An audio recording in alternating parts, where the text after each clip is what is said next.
Today we are in the secret design studio in Wolfsburg, Germany, VW headquarters. And usually in this place, the board gets the design models and says, all good or nay. And here we have the Phaeton D2 or the Phaeton D for the D segment and D2 for the second generation.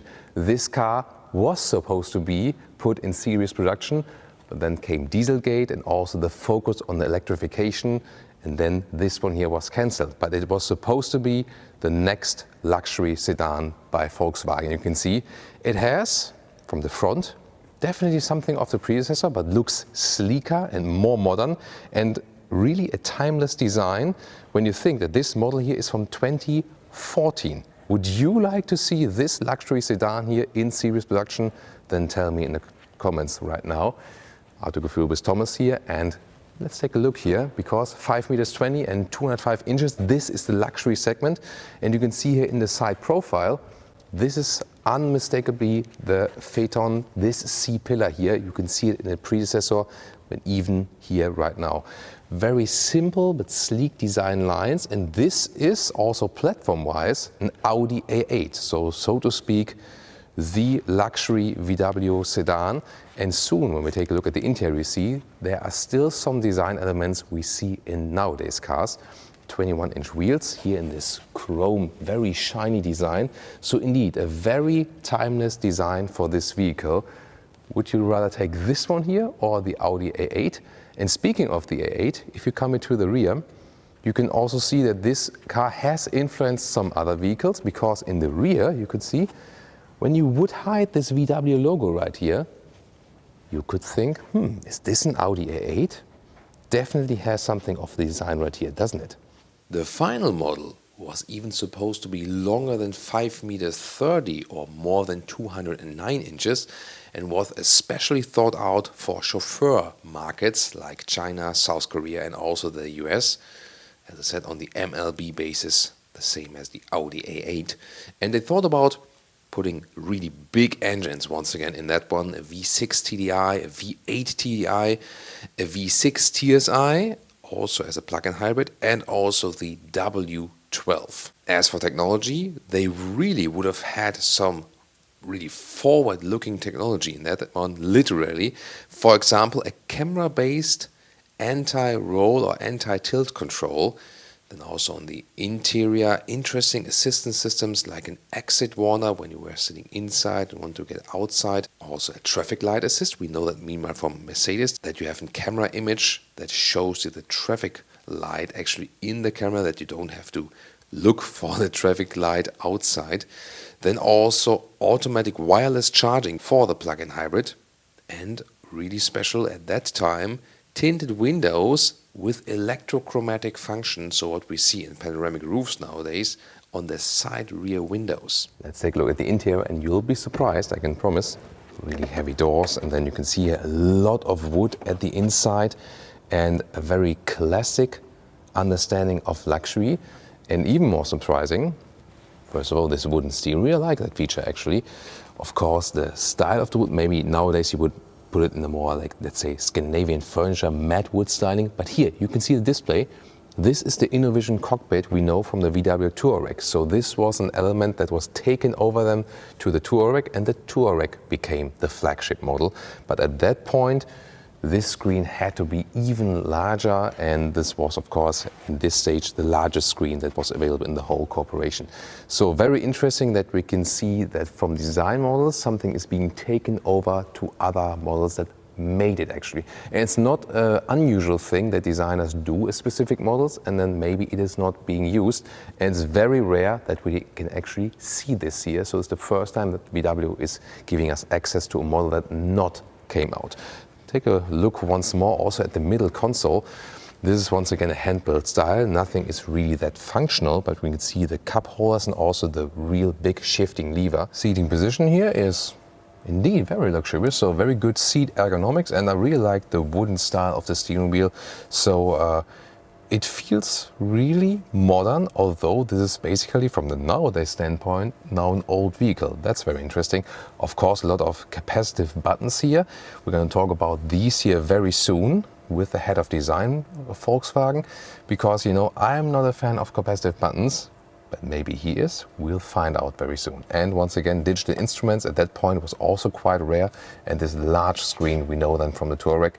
Actually a good way to control it right here, because everything is just in your grasp, and also enough headroom. And I really like this, also my favorite feature here, this inner ceiling here, all done with Alcantara. That's really beautiful. Well, the seats at that point are normal skin, but that would have been done nowadays also a little bit differently.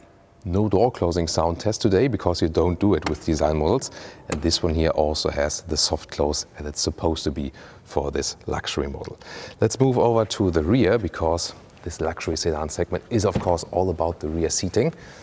Welcome. And this is how they thought the future of luxury at Volkswagen looks like. Once again, I think we could see that it did inspire the Audi A8, because when we would not see a logo, it could very well be an A8 at the rear. The bright styling of the interior itself, I think, really fitting. And the predecessor, by the way, of the Phaeton was very successful in China, because you could have a lot of luxury on the inside, but from the outside everything was rather subtle and no one could really see that you spent so much money on your vehicle. Well, and this is then the position you should actually be in. Of course, the seat here could be moved more forward. A lot of space, and really like this split roof here as well, panoramic roof. It's extremely comfortable. So indeed, if you wouldn't say like, hey, I need a certain badge or something, this could have been a very good luxury sedan. So I really would like to hear your opinion if you would like to have this luxury sedan from VW in series production. There might be now an all-electric version at some point. I don't know, maybe once again also with a Chinese market focus. But I would say, let's ask the head of design himself if that would be possible, if that would be something conceivable. And now we're joined by the man who did design this specific vehicle here, Klaus Zyciora, head of Volkswagen Group Design. At that point, you were head of Volkswagen Brand Design, so just for the brand. Tell us more about this project here. How much passion did you put into this work, and how long did it take? Tell us more about the background. Oh, quite some hard blood went into this project, into the Phaeton 2. You can imagine, yeah, to exceed the expectation, to create something that stands out and is even better was our aim, and to create the ultimate luxurious sedan, and that was a task, of course, also given by the management, by Dr. P himself. So we had a tough time then. Why did you actually cancel this project, and how did you feel when the board says it's done? Yeah, that was not an easy thing to do. It came with diesel, with the diesel crisis. It came with the move to electrification that I do embrace quite a bit. So from a strategic viewpoint, I thought it's the right thing to do. From my heart, of course, yeah, with all the work that the team spent into this product, and with all the thoughts that we had to bring out something that is so cool, that was not so easy. So some tears dropped. Actually, how often does it happen that you do such a piece here, or that other designers from your team do that now, and that it's kind of like completely dropped? Is that really a usual thing, or how often does it happen? Oh, that happens from time to time, and I would say it's also good, yeah, to reconsider, to rethink, and at a certain point to say, maybe not such a good idea. Let's focus on something else. This happens from time to time, and it's pretty natural in the industry. But this piece was outstanding and gorgeous, so tough. What ideas, I mean, obviously the screen, yes, but any other design ideas or the spirit of this vehicle that was carried on to other vehicles? You can see a lot of the elements in the Touareg. the Innovision cockpit, a lot of materials, a lot of the design elements we transported, we brought to a Touareg, and they lifted the Touareg also up to a certain degree into a different class, and you can feel the perceived quality and the love that has gone into the Touareg, and it's kind of a remembrance of the Phaeton 2.